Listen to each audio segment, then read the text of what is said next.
Hi friends, my name is Kapil Sharma. I'm founder and creative director of Kapil's Academy and Salon. और हम उस industry में हैं जहां हम लोगों को अच्छा दिखाने का काम करते हैं। ये जो शो है जुनून, ये उन लोगों के बारे में है जो हेयर ब्यूटी मेकअप इंडस्ट्री से जुड़े हुए हैं और जिन्होंने अपना जीवन लगा दिया है लोगों को अच्छा दिखाने के लिए। और ये उनके संघर्ष की, उनकी इंस्पिरेशन की और उनकी लर्निंग की कहानी है जिसको हम आपके पास लेके आते हैं। वेलकम है आपका जुनून में, जो hair stylist, beauty therapist, makeup artist के संघर्ष की कहानी है। और क्योंकि मैं इस इंडस्ट्री से बहुत लंबे समय तक जुड़ा हुआ हूँ तो मेरा बहुत डीपेस्ट ग्रेटिट्यूड है। मैं जानता हूँ कि बहुत सारी कहानियाँ ऐसी हैं जो आप लोगों तक नहीं पहुँची है और हमें पहुँचानी है। हमारे स्टूडेंट्स का और हमारे इंडस्ट्री पीयर्स का मानना है कि we are one of the best academy in India of hair beauty and makeup, और हम इस बात को सही साबित करने के लिए अपनी पूरी जान लगा देते हैं। साथ ही अगर आपको लगता है कि आपकी स्टोरी ऐसी है जो fellow hair stylist, makeup artist या ब्यूटी थेरेपिस्ट को इंस्पायर कर सकती है और आप वो स्टोरी हमारे साथ शेयर करना चाहते हैं, तो मैंने लिंक डाला है नीचे डिस्क्रिप्शन में। आप प्लीज़ वो फॉर्म को फिल कर दीजिए और हमारी टीम आप तक रीच आउट करेगी इस बात के लिए कि आपकी स्टोरी सैकड़ों, हजारों, लाखों लोगों को इंस्पायर कर पाए। Thank you so much for watching this. Let's move on.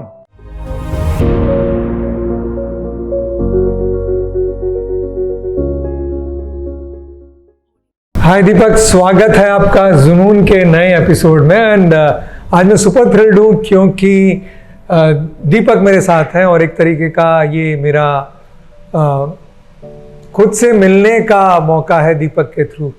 तो दीपक, आज जो हमारे व्यूअर्स हैं आप उनको अपने बारे में और बताइए, अपने परिवार के बारे में बताइए, अपने एजुकेशनल बैकग्राउंड के बारे में बताइए। So basically I have a younger sister, then mummy and papa दोनों हैं, और I am the single brother. And मैं इस इंडस्ट्री में एंटर किया, एक्चुअली में मैंने कभी सोचा नहीं था कि मैं कभी इस इंडस्ट्री में आऊँगा। क्या करना चाहते थे आप? I always to become a commando, but जब मैं 10th में आया, 11th में आया तो देखा कि उसमें पढ़ाई बहुत ज़्यादा है, तो फिर मैं पढ़ाई में इतना अच्छा नहीं था जितना अच्छा उसके लिए प्रिपरेशन चाहिए हुई थी। तो फिर धीरे धीरे मॉम डैड हमेशा बोलते थे कि डॉक्टर बन, डॉक्टर के लिए भी पढ़ाई चाहिए थी। तो देन ऑब्वियसली मैंने ग्रेजुएशन की आर्ट से, उसके बाद कॉलेज से, एंड देन फिर डैड शिप लाइन में थे। सो कॉलेज में कुछ अच्छा किया नहीं, पर डैड ऑलवेज कह रहे थे कि अब एज हो गई है तो रिक पे ट्राई करो, because half of the family, मेरी आधी फैमिली, सारे कजन्स जो हैं वो ऑयल फील्ड में है। तो डैड भी चाहते थे कि चलो ठीक है, ऑयल फील्ड में ही इसका करियर हो जाए। सो मैं सब कजन्स को देखता था, अच्छा अर्न करते थे, गाड़ियों में घूमते थे, तो तब एक क्रेज हो गया कि चलो मैं भी ऑयल फील्ड में जाऊंगा। फिर मैंने करियर स्टार्ट किया। फिर मैं ड्रिल शिप में था, साउथ अफ्रीका, केप टाउन। और जब मैंने पहला महीना मेरा जो मैंने ज्वाइन किया, उसके बाद एक्चुअली में जब मैं वहाँ गया तब पहले तो लग रहा था कि वाव फीलिंग था, बट जब वहाँ पे गया तो वहाँ पे एक्चुअली में ग्रीस के साथ काम करना पड़ता था, and it's a very hard work से प्रॉब्लम नहीं था, बट वो मेरा इंटरेस्ट नहीं था। तो स्लोली मैंने 1 साल काम किया कैसे भी करके। उसके बाद मेरा कॉन्ट्रैक्ट ख़त्म हो गया। देन आई केम बॉम्बे वापस आया, तो मैं कज़न सिस्टर के साथ रहता था, Akanksha Sharma. She was a trainer in Schwarzkopf, तो ट्रेनर थी स्वाट्सकॉफ में और हम लोग साथ में रहते थे। तो एक दिन क्या हुआ, एक एसेंशियल लुक्स करके शो होता है स्वाट्सकॉफ का, वो JW मैरिट में था। तो मैं कज़न सिस्टर मुझे लेके चली गई कि चलते हैं JW मैरिट। तो मैं गया, जब मैंने स्टेज पे देखा तो वहाँ पे मलेशिया के आए हुए थे रिग एंड सेबेस्टियन, वो लोग स्टेज पे मॉडल्स का हेयर कट कर रहे थे। तब मैंने सोचा कि नहीं, ये समथिंग इंटरेस्टिंग है, ये करना चाहिए। वो वहाँ धूल में, मट्टी में, ग्रीस में मज़ा नहीं है। सो मैंने सिस्टर को बोला कि सिस्टर मेरे को भी एक कोर्स करवा दे। तो उसने बोला नहीं, तू पागल है क्या, मेरे को मार खिलाएगा, ये करेगा वो करेगा बहुत। फाइनली मैंने डिसीजन लिया कि नहीं, मुझे हेयर ड्रेसिंग में आना ही है, चाहे कुछ भी हो जाए। तो मैंने उसको बोला कि पता कर कितना कोर्स का पैसा होता है। कुछ मैंने भी जमा किए थे पर इतने नहीं थे। बट डैड, मुझे श्योर था कि फैमिली से कोई सपोर्ट नहीं होगा, 1 रुपए का भी नहीं होगा। तो उसने फाइनली अपनी मम्मी से बात करी, फिर ताई जी बड़ी हैं फैमिली में, उन्होंने फिर मेरे डैड से बात करी। उन्होंने तो बिल्कुल ही मना कर दिया कि मैं सपोर्ट नहीं करूँगा, और गुस्सा भी हो गया। बल्कि 4 या 5 महीने तो उन्होंने मुझसे बात भी नहीं करी। फिर वो इमरान करके थे स्वाट्सकॉफ में, सिस्टर के फ्रेंड ही साथ में ही काम करते थे, वो शायद आपको जानते थे। तो उन्होंने बोला कि मैं बात करता हूँ कपिल सर से to enter in this industry. फिर उन्होंने मुझे आपसे मिलाया, फिर मैंने आपका काम देखा। ऑब्वियसली एक स्टाइलिस्ट का हमेशा ये होता है, जो वो बिगनिंग करता है तो वो अपने मेंटोर से या हमेशा अपने जो बड़े हैं उनसे सीखता है और ऑलवेज सोचता है कि मुझे ऐसा बनना है। तो ऑब्वियसली मैंने भी ये सोचा था कि मुझे कपिल सर जैसा बनना है। तो मैंने जो मेरी जर्नी स्टार्ट करी थी वो कपिल सर के साथ ही की थी। सर के साथ था, सर क्या हेल्प भी करता था और सर से बहुत कुछ सीखा भी मैं।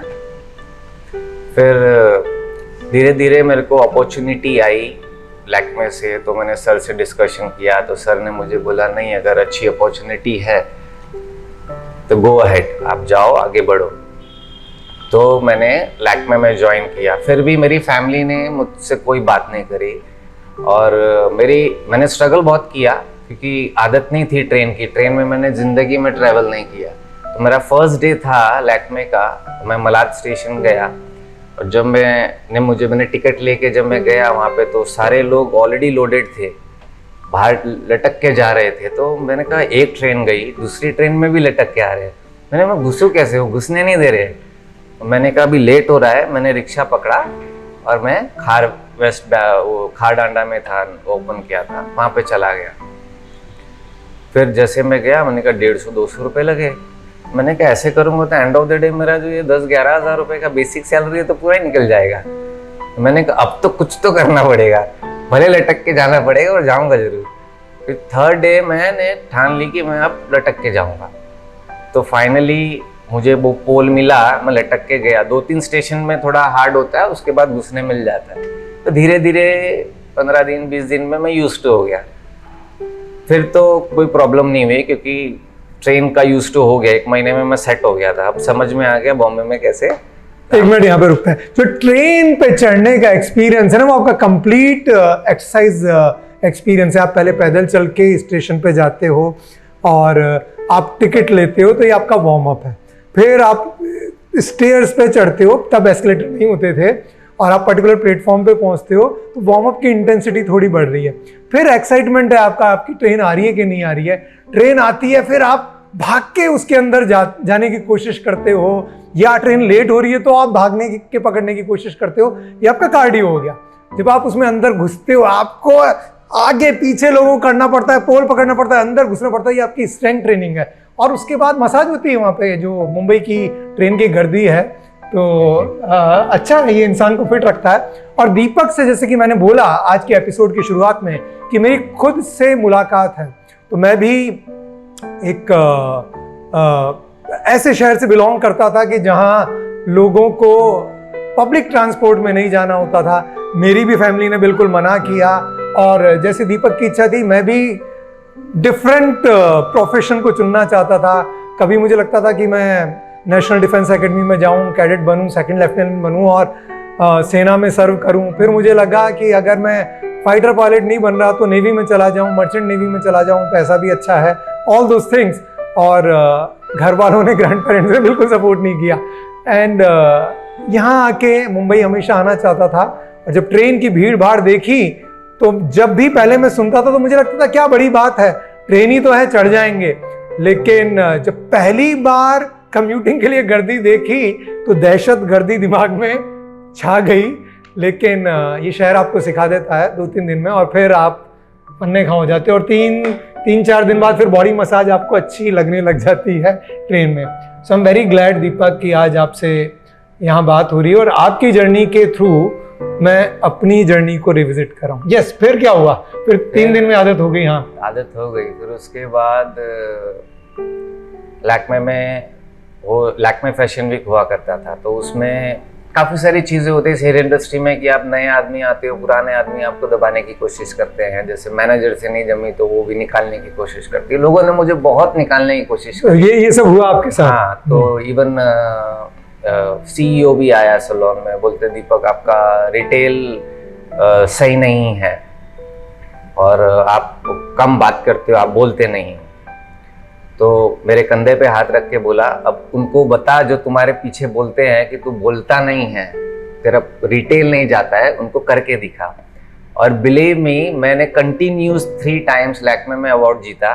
और वसंत विहार दिल्ली में एक बंदा था, वो सबसे हाईएस्ट करता था अक्रॉस इंडिया, उसका भी रिकॉर्ड मैंने तोड़ दिया। Super super. सो मुझे आई थिंक वो शॉपर स्टॉप के 5,000 के वाउचर्स मिलते थे, अवार्ड्स मुझे 3 टाइम्स मिले। मैंने सेल करके दिखाया, उस दिन ठान ली थी कि मुझे करना है। उसके बाद मुझे मलेशिया इंटरनेशनल ट्रेनिंग में भेजा उन्होंने, एक बार सिंगापुर भेजा, एक बार थाईलैंड भेजा। सो 3 इंटरनेशनल ट्रेनिंग्स मेरे को लैक्मे की तरफ से मिली। उन्होंने मुझे नेशनल सैलून मतलब क्रिएटिव हेड भी बनाया। क्रिएटिव हेड के बाद ये फ्रेंचाइजी सैलून था मलाड में, उन्होंने कंपनी ओवरटेक कर लिया था। तो उन्होंने कहा कि तुम मलाड में रहते हो तो एटलीस्ट लोग नहीं हैं, उसको ऊपर करना है, तो मुझे बैंड्रा से यहाँ पे भेजा, ट्रांसफ़र दिया। फिर वही ट्रांसफ़र करते करते मैंने 1 साल सवा साल मैंने मलाड में काम किया। पहले तो मैं खार में ही था, ऑलमोस्ट 5 इयर्स मैंने काम किया। 1.5 साल मैंने यहाँ किया। पर उस बीच में बात चल रही थी क्योंकि मेरी कज़न सिस्टर जो स्वाट्सकॉफ में थी वो ऑलरेडी प्लानिंग कर रही थी विडाल सुसन जाने की लंदन में, और वो मेरा एक ड्रीम था। पर मैंने बहुत कोशिश करी, कैलकुलेशन करी कि इतना पैसा मैं कहाँ से लेके आऊँगा, और मुझे श्योर था कि डैड तो देंगे नहीं, क्योंकि वो 15 लाख का कोर्स था 18 वीक का, और मेरी ख्याल रहना खाना भी मेरा कुछ 22, 23, 24 लाख तो गया ही है, बिकॉज वेरी एक्सपेंसिव। तो कैसे तैसे करके मैंने काफ़ी मेहनत करी। फिर मैंने वो बैंड बाजा ब्राइड करके एपिसोड आता है, उसमें मेरे 3 एपिसोड हुए। तो एक बार टीवी चल रहा था घर पे, मैं जानबूझ के लगाया, डैड को दिखाया। मैंने कहा डैड देखो, अरे बोले तो टीवी में आने लगा। तो ताई जी भी उधर थी जिन्होंने पुश किया था मुझे कि इसको करने दो। तो बोला देखो अब वो टीवी में भी आने लग गया है। फिर then I work Lakme fashion week में, मैंने 2-3 सेलिब्रिटीज़ के साथ काम किया, तो मेरा मैगजीन में भी फोटो आया था। उसके बाद तब उन्होंने ये सब देखा, तब उन्होंने कहा कि हाँ ये कुछ कर रहा है यार, कुछ कर सकता है। फिर धीरे धीरे डैड को बहुत मनाया, 1 साल मनाने में लगा। तो मैंने कहा सर मैं होम पर्सनल लोन ले लेता हूँ, थोड़ा मेरा सेविंग भी करता हूँ 1 साल में, प्लीज़ मुझे, मेरा एक ख्वाहिश है, मुझे भेज दो। तो स्लोली मान गए एक्चुअली में। तो मैंने कुछ 10 लाख का लोन लिया था और कुछ मैंने 4-5 लाख रुपए बचाए थे, बाकी डैड ने थोड़ा सपोर्ट किया। फाइनली मेरा वीज़ा आ गया और कोर्स भी अच्छे से हो गया। यहाँ पे मैं ये बात बोलना चाहता हूँ कि जिन भी लोगों को लगता है कि लाइफ में स्टेगनेंसी है, आप लोग सीख नहीं रहे हो, सीखोगे तो आगे बढ़ोगे। और दूसरी बात ये कि हमें लगता है कि अगर किसी बच्चे का या किसी व्यक्ति का पढ़ाई में मन नहीं लग रहा है या पढ़ाई में वो ठीक है, एक्सीलेंट नहीं है, तो वो एंड ऑफ द स्टोरी है। ऐसा नहीं है।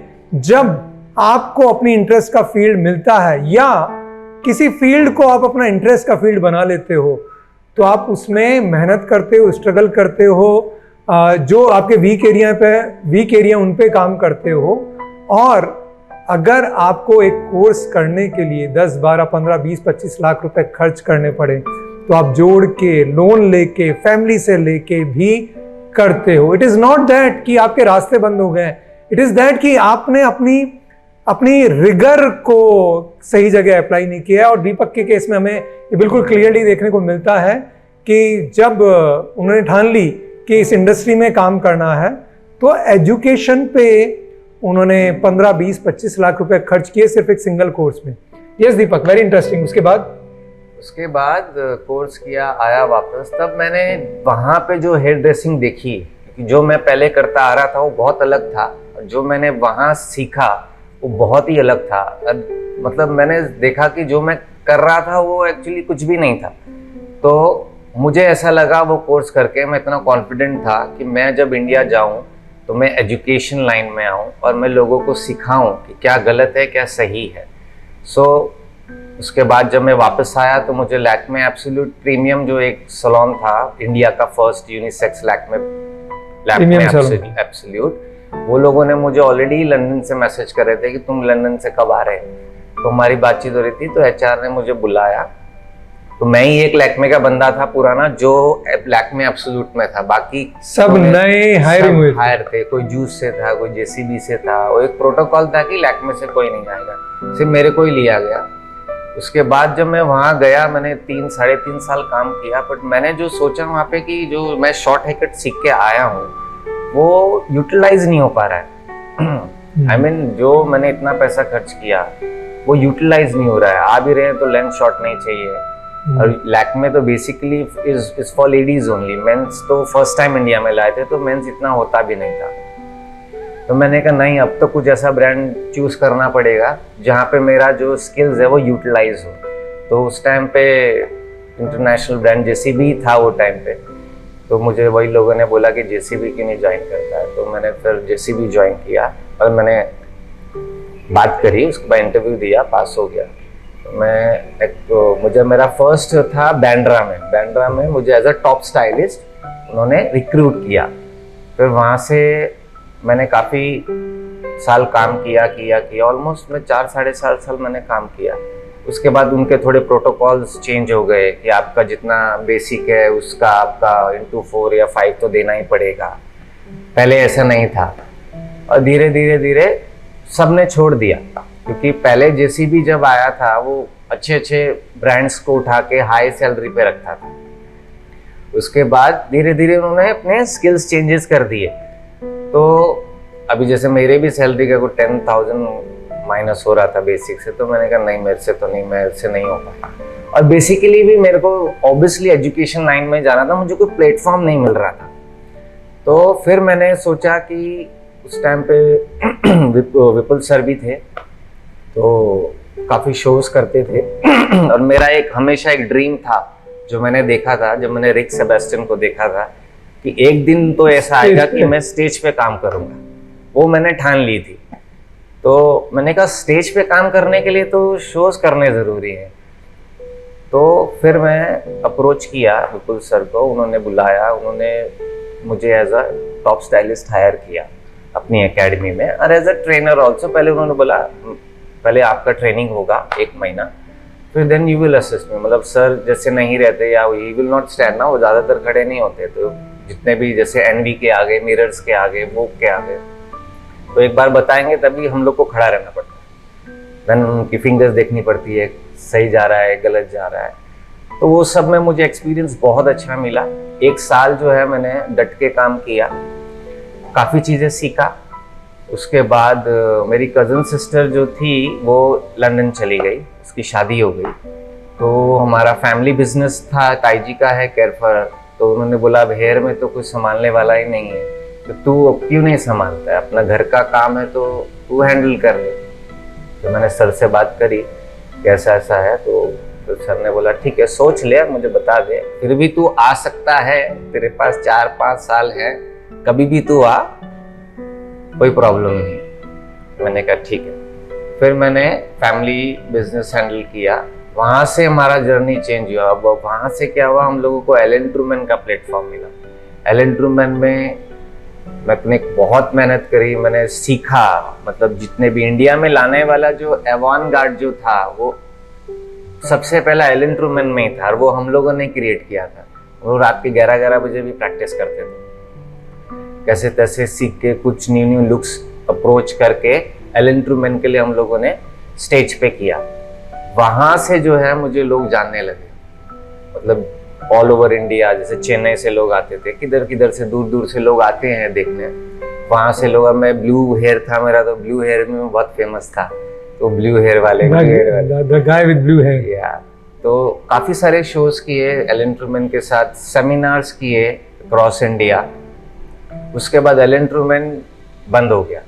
आई थिंक उस बीच में उसने किसी कंपनी को बेच के चला गया था। उसके बाद मिस्टर बार्बर आया।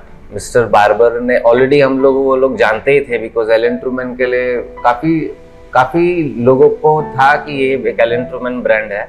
और शोज अच्छे करता है, बिकॉज वही एक ऐसा ब्रांड था जिसमें सारी इंटरनेशनल गर्ल्स होती थी। तो उसके बाद मिस्टर बार्बर ने अप्रोच किया हमको, फिर मिस्टर बार्बर के लिए काफ़ी साल काम किया। उसके बाद लॉकडाउन लग गया, फिर लॉकडाउन होने के बाद जो गौरव था वो आइकॉनिक में था, और विपुल सर ने छोड़ दिया था। अब विपुल सर ने आइकॉनिक वापस ज्वाइन कर लिया और गौरव ने मिस्टर बार्बर ज्वाइन कर लिया।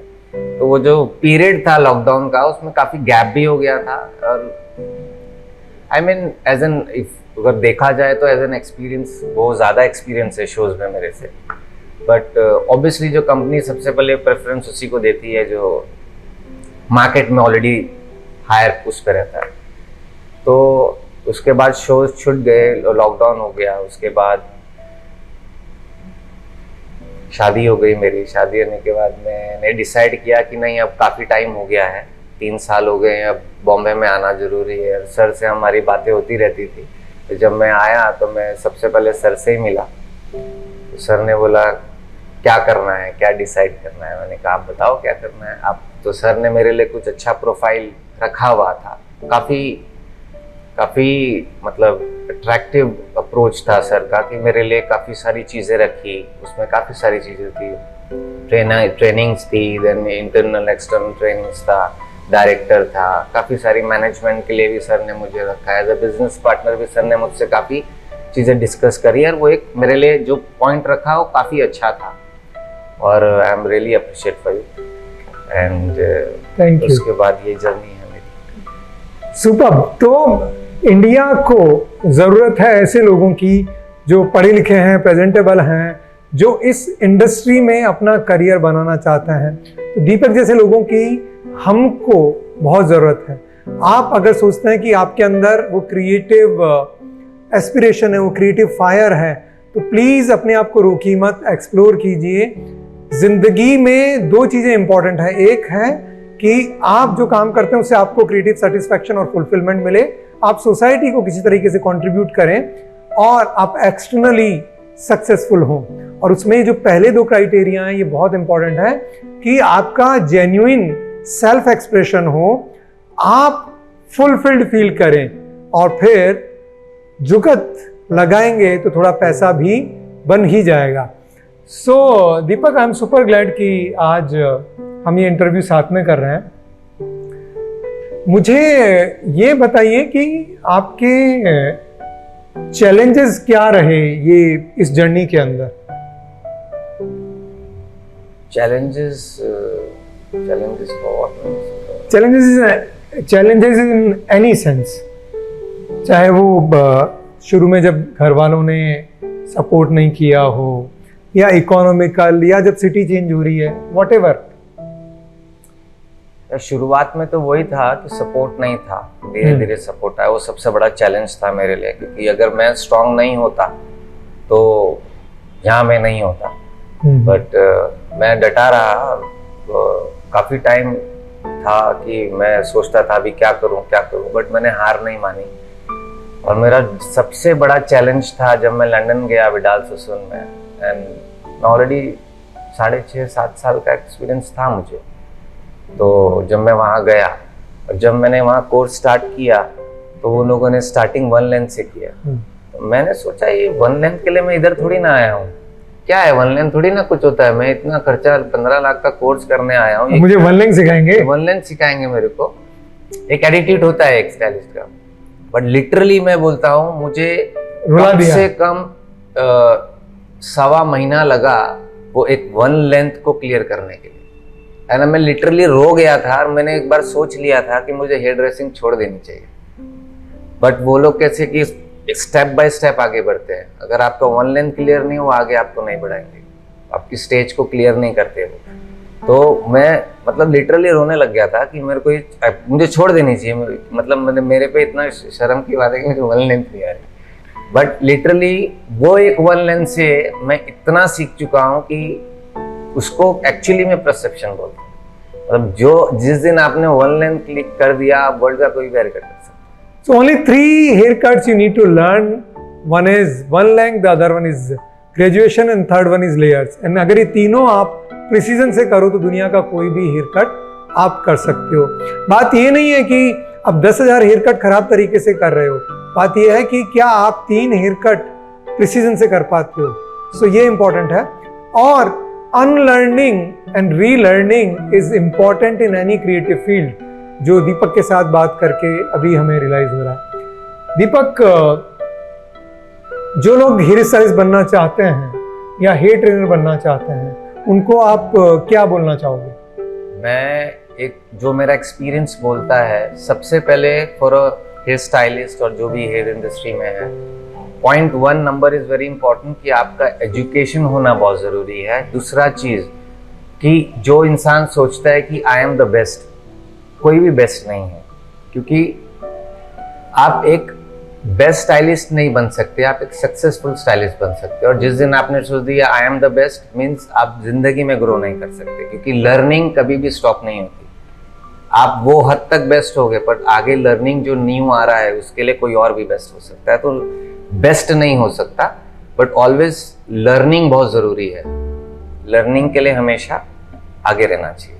Super wonderful sharing. दीपक, आप यहाँ तक आए, डिफरेंट चैलेंजेस आपने देखे और फाइनली एक एजुकेटर के तौर पे आपने अपने आप को एस्टेब्लिश किया। यहाँ से आगे अपने जीवन के बारे में आप क्या सोचते हो, करियर के बारे में क्या सोचते हो? How do you want to take it forward? यहाँ से आगे की जर्नी आप कैसे लेके जाना चाहते हो? आई मीन मेरा जो मेन मोटिव है कि जहाँ मैं हूँ, I mean across state, across India, मुझे अपॉर्चुनिटी मिले कि मैं जितने भी हेयर ड्रेसर्स हैं उनको सिखाऊं कि क्या सही है क्या गलत है। और जो मैंने सीखा है, जो मैंने जहाँ तक चाहे वो लंदन में हो, चाहे वो मैंने जितनी भी इंटरनेशनल ट्रेनिंग ली हो, मेरा जितना भी क्वालिफिकेशन मैंने जो सीखा है वो मैं शेयर कर सकूँ उनके साथ। राइट। तो बहुत ही वंडरफुल थॉट है। दीपक उस कैंडल की तरह काम करना चाहता है जो खुद तो ज्ञान की रोशनी से जल रही है, लेकिन जितने लोगों को भी वो टच कर रही है उनको भी वो रोशनी देने वाली कैंडल में बदल रही है। अब ये कैंडल है, ये सारी कैंडल एक दिन खत्म होंगी, लेकिन कैंडल का पर्पस होता है रोशनी देना, और एजुकेशन वाली कैंडल का पर्पस होता है उस रोशनी को कंटिन्यू शेयर करते रहना। सुपर दीपक, बहुत ही सही सोच है एजुकेशन को इम्पार्ट करने की, और इस सोच में एक व्यक्ति के तौर पे मैं और एक ऑर्गेनाइजेशन के तौर पे हम जो सपोर्ट कर पाएंगे वो ज़रूर करेंगे। तो Deepak, it was a wonderful discussion with you, और आपके साथ बात करके मुझे बहुत अच्छा लगा कि एक ऐसा व्यक्ति जो पहले कमांडो बनना चाहता था, फिर मर्चेंट नेवी में, पहले रिग में, और नेवी में जो ऑयल से रिलेटेड रिग का काम है, फिर मर्चेंट नेवी में कुछ करना चाहता था, and then he became hair stylist. Hair stylist बनने के बाद उसको लगा कि मुझे ट्रेनर बनना है, वो ट्रेनर बना, और आज आपका जो पर्पस है कि ज़्यादा से ज़्यादा लोगों को आप सिखाएं, which is such a noble purpose, और इंडिया को बहुत ज़्यादा रिक्वायरमेंट है ऐसे हेयर स्टाइलिस्ट की, ऐसे ट्रेनर की। So I wish you all the very best. Thank you for being here.